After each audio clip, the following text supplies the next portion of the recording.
Daniel Correa, un jeune joueur professionnel de football brésilien, était promis à un brillant avenir.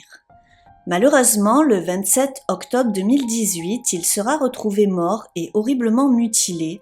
Ses parties génitales avaient été sectionnées. Très rapidement, les enquêteurs vont découvrir que peu avant sa disparition, il avait partagé de curieuses photos où l'on pouvait le voir allongé dans un lit avec une femme endormie. Vous allez découvrir que ces photos lui seront fatales. Bonjour à tous, j'espère que vous allez bien. Moi c'est Virginie et je suis ravie de vous retrouver pour une nouvelle vidéo. Aujourd'hui, je vous emmène au pays du foot et de la samba, le Brésil. C'est une affaire vraiment incroyable qui a fait scandale là-bas. Peut-être que certains d'entre vous, les passionnés de football, vous en avez déjà entendu parler. Mais sans plus attendre, je vous propose de découvrir qui a tué Daniel et qu'est-ce qui a pu motiver un meurtre aussi brutal. Mais avant de nous lancer dans cette histoire, je suis fière de vous présenter le sponsor d'aujourd'hui qui n'est nul autre que NordVPN. Je les remercie d'ailleurs de me faire confiance. Cette collaboration vous permet de profiter de 62% de réduction ainsi qu'un mois gratuit pour un abonnement de 2 ans avec mon lien et le code Virginie qui se trouve en description. Depuis le Covid-19, notre rapport à Internet a changé. Nous y passons de plus en plus de temps. Que ce soit lié aux différents confinements ou encore au télétravail, le fait est que l'utilisation d'Internet a considérablement augmenté durant cette pandémie.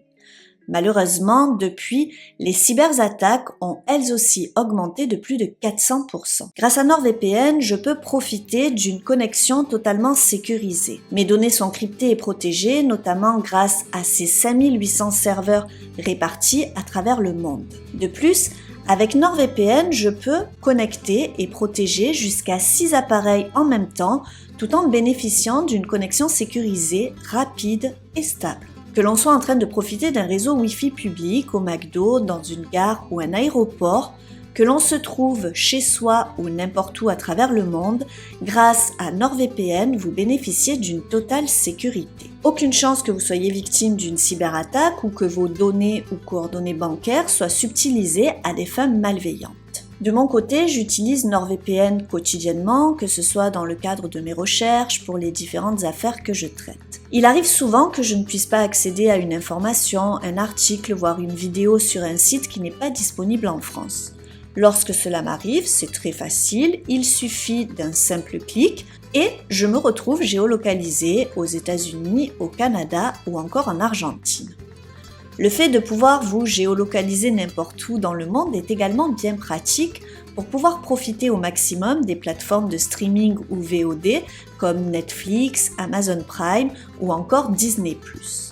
Vous vous géolocalisez aux États-Unis, au Canada ou pour les fans de manga et d'anime au Japon et vous pouvez bénéficier ainsi des catalogues complets de vos services de streaming préférés. Le lien en description et le code promo Virginie vous permet de bénéficier d'un mois gratuit et 62% de réduction. N'hésitez pas, vous avez 30 jours pour tester, c'est satisfait ou remboursé et le service client est disponible 7 jours sur 7.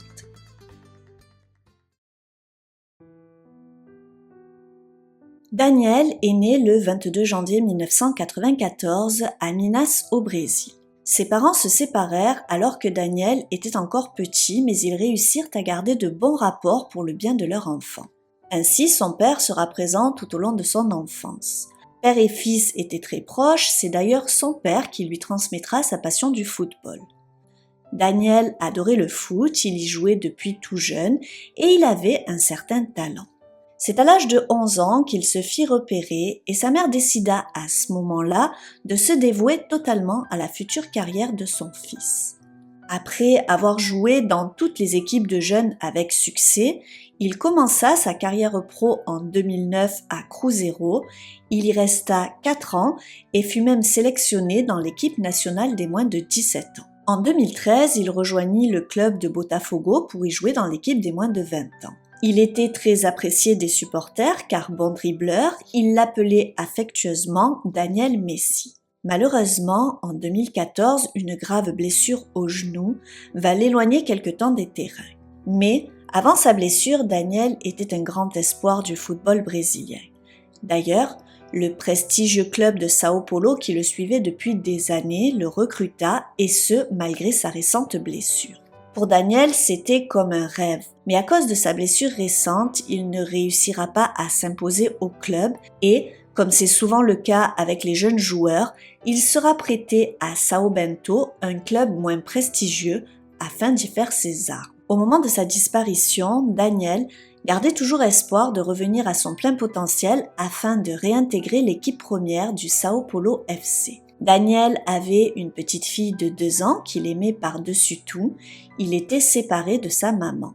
Il était célibataire et ne semblait pas mal le vivre. Il était d'ailleurs dans un groupe WhatsApp entre amis dans lesquels chaque membre publiait des photos de leurs conquêtes, se vantait de leurs aventures, et Daniel n'y faisait pas exception. Le 27 octobre 2018, un promeneur découvrit des traces de sang sur un chemin dans une zone boisée. Il les suivit et tomba sur un corps. Il contacta immédiatement les autorités et en arrivant, les policiers constatèrent que le corps était celui d'un homme nu qui présentait de graves traces de violence. L'examen médico-légal détermina qu'il avait été torturé, émasculé et quasiment décapité. Mais il n'y avait aucun papier d'identité, aucune façon de mettre un nom sur le malheureux. Parallèlement, Eliana, la mère de Daniel, s'inquiétait de ne pas avoir de nouvelles de son fils. Elle avait plusieurs fois tenté de le joindre en vain. Plus les heures passaient, plus son inquiétude grandissait, elle contacta ses amis, mais personne ne l'avait vu. Ce n'était pas dans les habitudes de Daniel de la laisser ainsi sans nouvelles. Elle décida donc de contacter les hôpitaux de la région, mais aucune trace de Daniel. Toute la famille était à présent prévenue et inquiète. C'est alors qu'ils entendirent qu'un corps non identifié avait été découvert non loin de là. Ils contactèrent donc la police, précisant que Daniel avait 2 cicatrices sur les genoux. C'est ainsi que les autorités mirent un nom sur le malheureux inconnu. Le lendemain, le club de Sao Paulo fit une déclaration sur les réseaux sociaux pour annoncer la triste nouvelle: Daniel avait été assassiné. L'enquête de police démarra donc dès la découverte du corps. Dans un premier temps, les policiers cherchèrent à savoir ce qu'il avait fait et avec qui il était avant sa disparition. Tous les proches de Daniel furent interrogés, famille, coéquipiers, amis. Très rapidement, lors de ces interrogatoires, ils découvrirent un fait troublant pouvant être lié à cet odieux crime. Dans la nuit du 26 au 27 octobre, il avait échangé des messages avec l'un de ses amis. Il racontait qu'il était invité à la soirée d'anniversaire d'une jeune fille de 18 ans. Il envoya également 2 photos à côté d'une femme blonde plus âgée qui dormait. Il avait légendé « Je vais manger la maman ». Son ami sentit que la situation était dangereuse, d'autant plus que Daniel lui précisa que le mari de cette femme était présent à la maison. Il lui conseilla alors d'arrêter cela, car s'il venait à se faire surprendre par le père de famille, les choses pourraient très mal se passer. La police, avec cette information, tenta de mettre un nom sur la femme en question. Ils ne tardèrent pas à découvrir que cette femme était Christiana Brites. Elle avait 35 ans et était mariée à Edison Brites Jr., qui lui était âgé de 38 ans. Christiana et Edison s'étaient mis en couple très jeunes. Elle avait seulement 15 ans et Edison était son premier amour, le seul homme qu'elle ait connu. Durant leurs 20 ans de vie commune, le couple eut 2 filles, Alana, 18 ans, qui fêtait son anniversaire, et une autre fille qui avait 12 ans au moment des faits, mais dont l'identité n'a pas été révélée. Edison était un chef d'entreprise qui avait réussi officiellement en vendant des produits dont la date de péremption était presque dépassée. La famille vivait confortablement et aimait afficher sa réussite.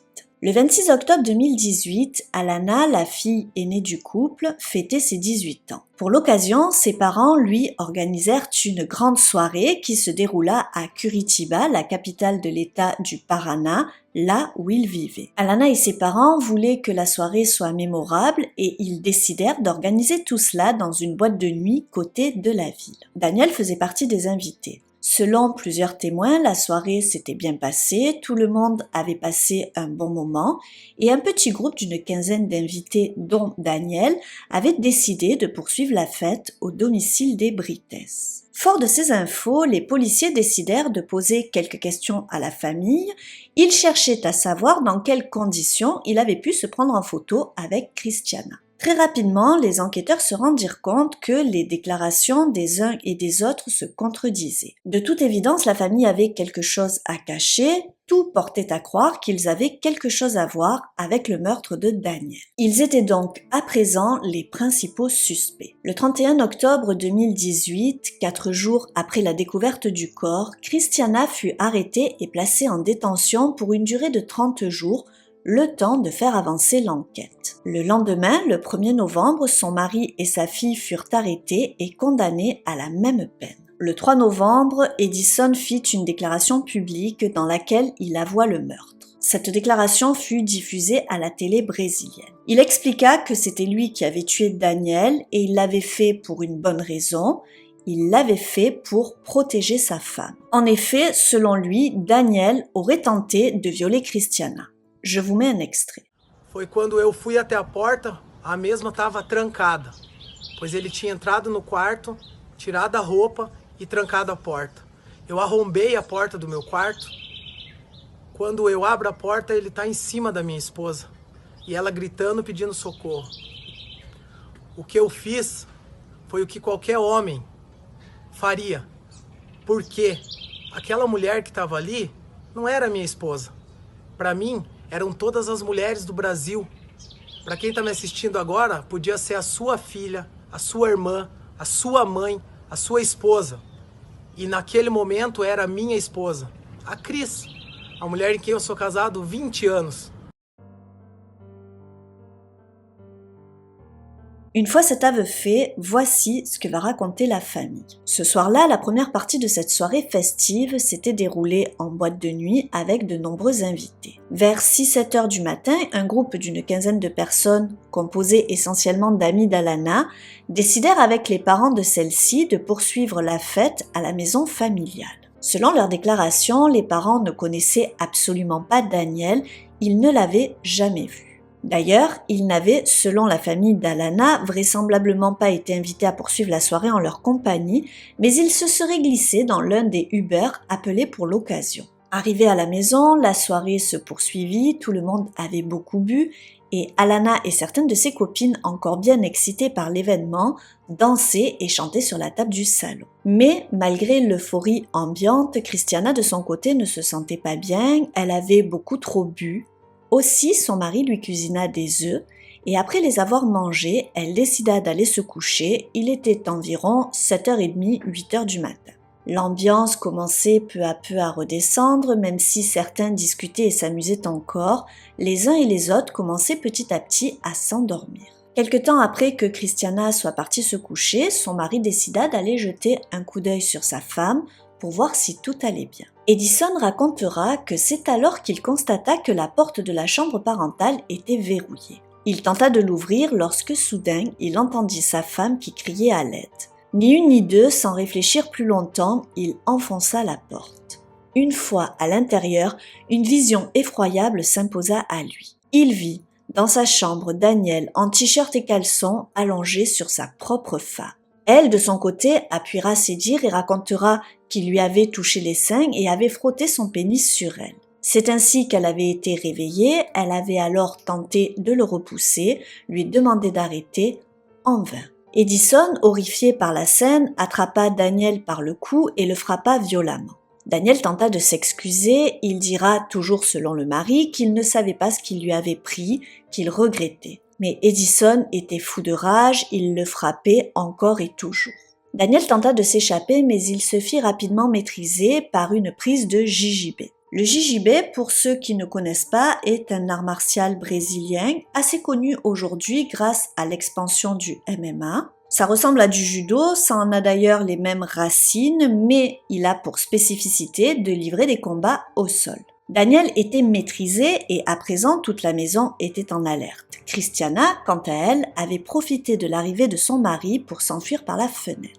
Edison appela tout le monde pour leur montrer ce que l'on faisait selon lui au clochard. Il annonça à tout le monde qu'il avait tenté de violer sa femme tout en continuant à le frapper. Daniel, qui était extrêmement alcoolisé, ne pouvait pas fuir, se défendre ou répliquer. Il ne put que se résoudre à le supplier d'arrêter. Mais la colère du mari, elle aussi probablement alimentée et exacerbée par l'alcool, ne redescendait pas. il demanda à 3 amis d'Alana, Igor King, 19 ans, Eduardo Silva, âgé lui aussi de 19 ans, il était le cousin de Christiana, et David William, 18 ans, un ami d'enfance d'Alana, de l'aider à transporter Daniel dans le coffre de la voiture. Il n'en avait pas fini avec lui, il voulait l'humilier. Ils déshabillèrent entièrement Daniel et le mirent alors dans le coffre. Ils voulaient le relâcher en pleine rue et le filmer ainsi.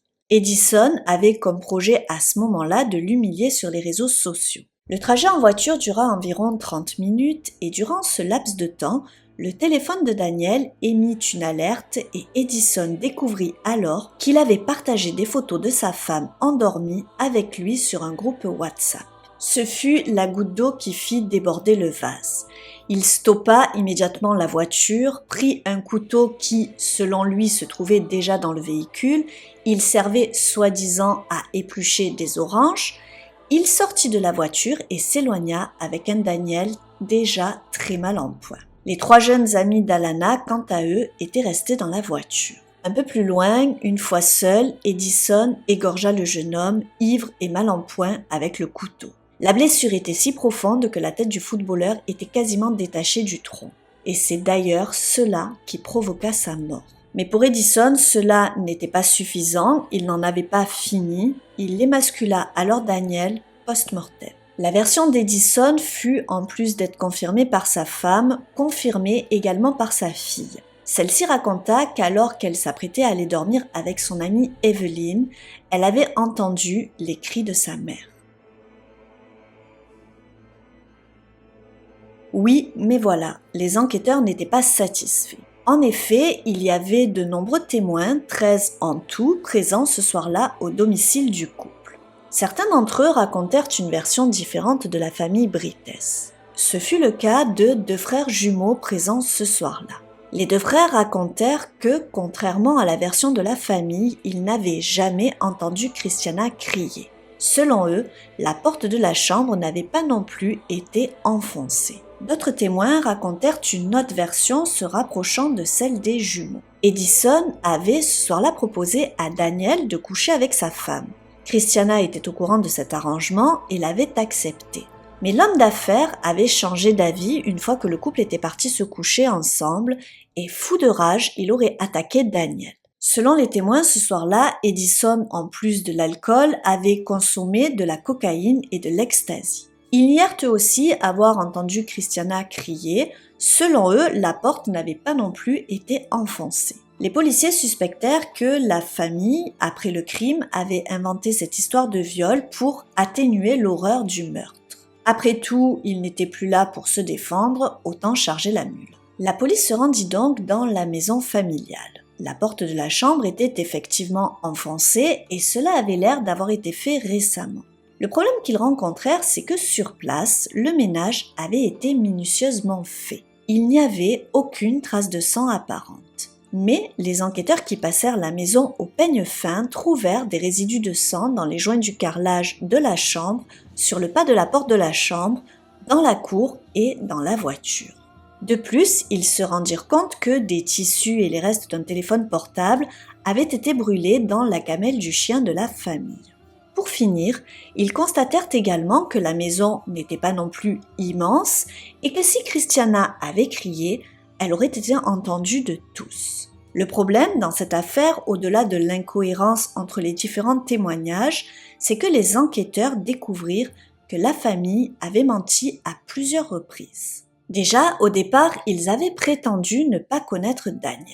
Or, les enquêteurs tombèrent sur une photo du 17e anniversaire d'Alana dans laquelle Daniel était présent. Il existait de plus de nombreuses conversations entre les deux prouvant qu'ils se connaissaient depuis plusieurs années, plus exactement depuis 2-3 ans. Ils avaient pris contact sur les réseaux sociaux et Daniel l'avait, si je puis dire, un peu dragué. À cette époque, elle avait 15-16 ans et il l'avait invitée à venir passer une semaine chez lui. Mais à cette période-là, elle était en pleine période d'examen et son père refusa. Peut-être qu'il ne souhaitait pas que sa fille de 15-16 ans aille passer une semaine chez un homme déjà adulte. Cependant, il l'autorisa tout de même à passer une journée avec lui. Elle se rendit donc chez Daniel ce jour-là, il y avait d'autres amis présents, ils fumèrent une chicha tous ensemble et sympathisèrent. Rien ne se passa entre eux, mais ils gardèrent contact et se virent plusieurs fois par la suite. Mais alors, pourquoi avoir menti là-dessus, et s'ils avaient menti là-dessus, sur quoi d'autre avaient-ils menti? De plus, concernant l'arme du crime, Edison avait affirmé que le couteau était déjà dans la voiture, alors qu'Evelyn Brissola, l'amie d'Alana, témoigna que l'un des jumeaux, elle ne sut dire lequel car ils se ressemblaient beaucoup, avait participé au crime. Il avait plusieurs fois frappé Daniel et c'est lui qui était retourné dans la cuisine pour aller chercher le fameux couteau et le donner à Edison. C'était là pour les enquêteurs une information très importante car elle impliquait une possible préméditation. Alana, lors de son interrogatoire, déclara que ses parents étaient très soudés, complices et amoureux. Or, là encore, les enquêteurs ne tardèrent pas à découvrir que tout ceci n'était qu'une façade. En examinant les téléphones du couple, ils découvrirent que Christiana avait contacté plusieurs avocats spécialisés dans les divorces. Elle en avait même rencontré certains. Certains messages échangés avec des amis révélèrent qu'elle n'était pas heureuse dans son mariage. Edison avait des maîtresses, elle le savait et ne le supportait plus. Il y avait même des messages dans lesquels elle s'était faite passer pour une amie de la famille auprès de l'une des maîtresses de son mari.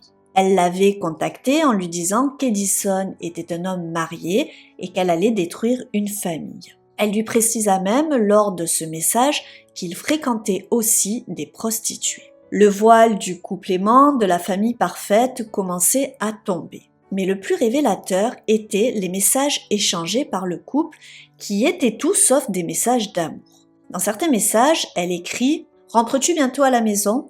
Qui est cette femme derrière toi ? Je pars, tu ne me mérites pas, bâtard. » Edison lui répondit à son tour lors de cette discussion « Je te hais, s'il te plaît, ne reviens pas ici, j'espère que tu vas mourir. » Alors bien sûr, il se peut que des couples se disputent et se donnent des noms d'oiseaux, ce sont des choses qui arrivent, mais dans leur cas, ce genre de message, d'échange avait lieu très souvent, c'en était presque devenu quotidien. Ils s'écrivaient 4 fois sur 5 pour s'invectiver. À présent, les enquêteurs croyaient de moins en moins à l'hypothèse de l'agression sexuelle.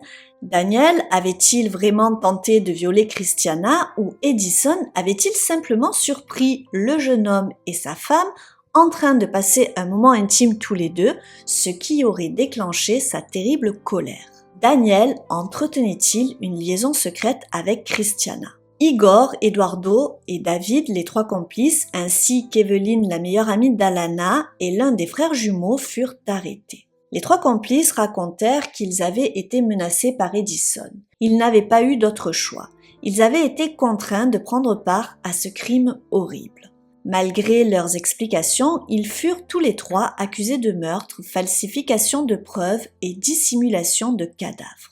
Evelyn, qui avait au final aidé à nettoyer le sang, fut accusée de fraude et de faux témoignages. Quant aux jumeaux incriminés par cette dernière, il fut maintenu en détention quelques jours, puis il fut libéré. En effet, il raconta qu'il avait été menacé par la famille pour raconter la même version des faits qu'eux. Or, il ne pouvait pas confirmer que Daniel avait tenté d'abuser de Christiana car il n'avait pas entendu de cris ni constaté que la porte avait été enfoncée. Les 2 frères avaient assisté impuissants au tabassage de Daniel et avaient vite quitté la maison après qu'Edison et les 3 complices étaient partis en voiture avec le malheureux. Une fois arrivés chez eux, ils étaient encore sous le choc. Le soir même, Alana tenta à plusieurs reprises de les joindre par téléphone, mais ils ne répondaient pas. Elle leur envoya alors un message en leur demandant leur adresse et en leur précisant qu'elle et sa famille voulaient les rencontrer pour discuter. Les jumeaux prirent peur et acceptèrent de rencontrer la famille à condition que ce soit dans un lieu très fréquenté.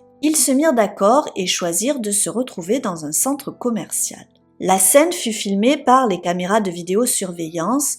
Ce jour-là, Edison et les siens voulaient s'assurer que toutes les versions correspondaient et allaient dans leur sens. Mais comme ils avaient refusé de faire un faux témoignage, ils furent chargés par certains témoins dont Evelyn, l'amie d'Alana. Or, là encore, il y avait des incohérences. Evelyn raconta que celui qui avait participé était vêtu d'un t-shirt noir.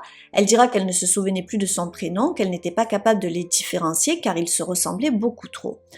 Elle le décrivit donc comme celui qui portait un t-shirt noir. Or, les enquêteurs ne tardèrent pas à découvrir que grâce aux photos prises durant la soirée, qu'aucun des deux jumeaux ne portait un t-shirt noir. L'un était habillé en blanc et l'autre en gris. Le malheureux fut donc libéré quelques jours plus tard. Suite à son interrogatoire, Evelyn, comme je vous l'ai dit, fut accusée de faux témoignages et fraude. Christiana, elle, fut accusée d'homicide, de fraude et corruption car 5 témoins déclarèrent qu'elle serait intervenue en disant « Ne le tuez pas ici, pas à la maison ». Elle aurait donc incité son mari à tuer Daniel, mais pas chez eux. Finalement, les accusations de meurtre furent abandonnées, mais elle resta cependant accusée de tous les autres chefs d'accusation. Alana, quant à elle, fut accusée de faux témoignages, fraude, accusations mensongères et coercition. Quelque temps plus tard, elle et son amie Evelyn furent libérées sous condition dans l'attente du procès. Après sa sortie de prison, Alana accorda une interview à une chaîne de télévision brésilienne. Dans celle-ci, elle déclara que la principale victime dans toute cette affaire était sa mère, car elle avait vécu une tentative de viol. Elle ajouta qu'elle pensait que chaque homme dans cette situation aurait agi comme son père. Elle réaffirma également que Daniel avait tenté de violer sa mère et que son père avait seulement défendu sa femme, défendu son honneur. Christiana fut également libérée, mais avec un bracelet électronique dans l'attente du procès. Elle aussi a répondu à une interview à la télévision, chez elle, où tout s'était passé. Elle donna sa version et parla de son séjour en prison. Elle se présenta comme une victime. Selon elle, son mari avait tué Daniel, mais c'est Daniel qui avait provoqué sa propre mort. Elle dira « Il a causé sa mort quand il est entré dans ma chambre, quand il n'a pas respecté ma maison. Il n'a pas respecté mon lit, il ne m'a pas respecté. » En évoquant son séjour en prison, elle dira « Ma vie a été détruite ce jour-là. J'ai été arrêtée. J'ai pratiquement tout perdu. J'ai perdu ma dignité, mon honneur, j'ai été violée en tant que femme, ma famille a été détruite. » Edison est le seul de la famille à être encore en prison. Il est accusé d'homicide, de dissimulation de cadavres, de corruption de mineurs et de coercition. Sachez qu'il a fait une demande de libération conditionnelle, il a demandé à être placé en résidence surveillée, mais sa demande a été rejetée, notamment car certains témoins sont terrorisés par lui. En mars 2020, il a été transféré dans une autre prison. Des rumeurs disent qu'il aurait été transféré car il aurait tenté de s'évader, enfin il avait plutôt pour projet de s'évader.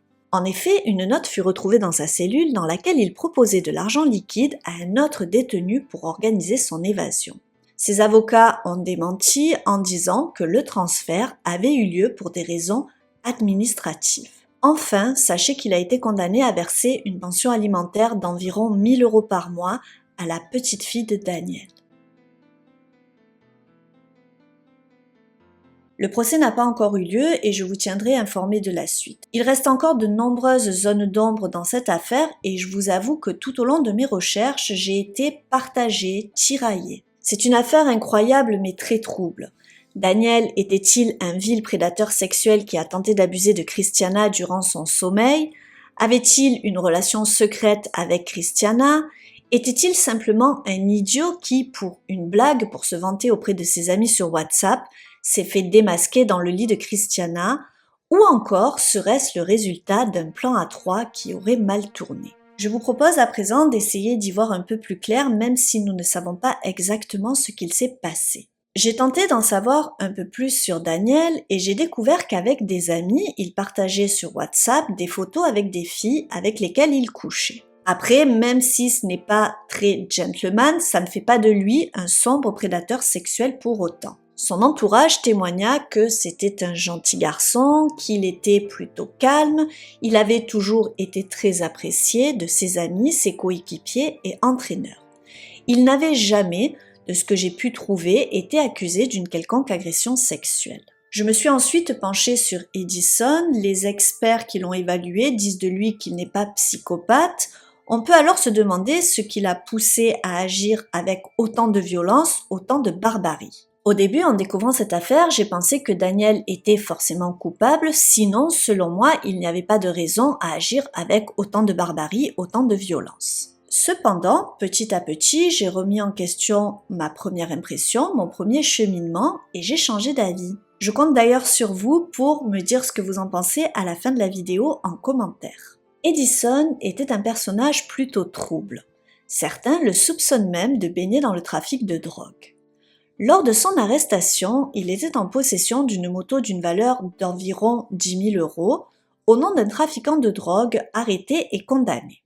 De plus, la famille avait eu le culot de présenter leurs condoléances à la mère de Daniel après l'annonce de sa mort. Eh bien, figurez-vous que le numéro de téléphone portable utilisé par Edison pour présenter ses condoléances à la famille de Daniel était celui d'un homme assassiné en 2016. Vous conviendrez que c'est quand même assez étrange. Il avait aussi, dans le passé, été mêlé à un réseau de trafic de voitures volées. Il avait d'ailleurs été condamné pour cela. Je vous avoue que je crois pas trop au plan A3 qui aurait mal tourné, car selon moi, si ça avait été le cas, comment aurait-il pu prendre la photo de Christiana où l'on voit clairement qu'elle est déjà en train de dormir? En ce qui concerne une possible liaison, il a été prouvé qu'il n'y avait jamais eu de conversation ou correspondance privée entre les deux avant cette soirée-là. Après, ils auraient pu flirter un peu en boîte ce soir-là, mais aucun témoin ne racontera une chose pareille. Je vais à présent partager avec vous mon point de vue qui se rapproche beaucoup de celui de la police. Selon moi, ce soir-là, tout le monde était très alcoolisé. Pour le petit détail, Daniel avait 3,42 grammes dans le sang. Sachez pour la petite info qu'il n'avait consommé aucune drogue. Qu'il y ait été invité ou qu'il s'y soit incrusté, Daniel s'est donc retrouvé chez les Brites.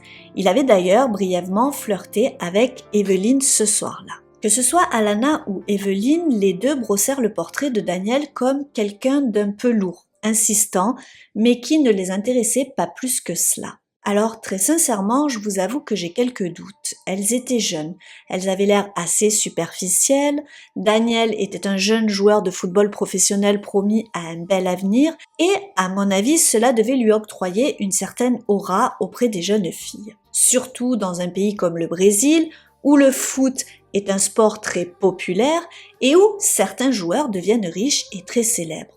Combien de jeunes filles attirées par les paillettes dans le monde rêvent de mettre la main sur un joueur pro? Enfin, je pense que nous connaissons tous ce phénomène. Bref, ce jour-là, il s'est donc retrouvé dans la maison familiale après la soirée en boîte. L'excitation, l'atmosphère festive et euphorique était en train de redescendre et les uns et les autres s'endormaient un peu partout dans la maison. Certains témoins diront que Daniel cherchait les toilettes avant de disparaître dans la soirée. Je pense donc qu'en allant aux toilettes, soit Daniel s'est trompé de pièce et a ouvert la chambre dans laquelle dormait une Christiana très alcoolisée aussi, soit il est entré intentionnellement dans celle-ci. L'alcool ayant pour effet de faire tomber les barrières éthiques et morales, il a dû penser que c'était une bonne idée de se prendre en photo à côté pour faire rire et se vanter auprès de ses amis. D'ailleurs, en envoyant la photo, il ajouta « Je vais manger la maman ». Alors je vous l'accorde, c'est pas très malin, mais bon. Je pense qu'il a été surpris par Edison allongé sur le lit à côté de sa femme. Il s'était peut-être endormi car lui aussi avait bien bu. Il se peut qu'après avoir envoyé la photo sur le groupe, il ait décidé de fermer les yeux quelques instants pour se reposer et il a pu sombrer dans un profond sommeil jusqu'à ce que le mari le surprenne dans son lit. Peut-être qu'il ne s'était pas endormi et qu'Edison est arrivé très rapidement après lui.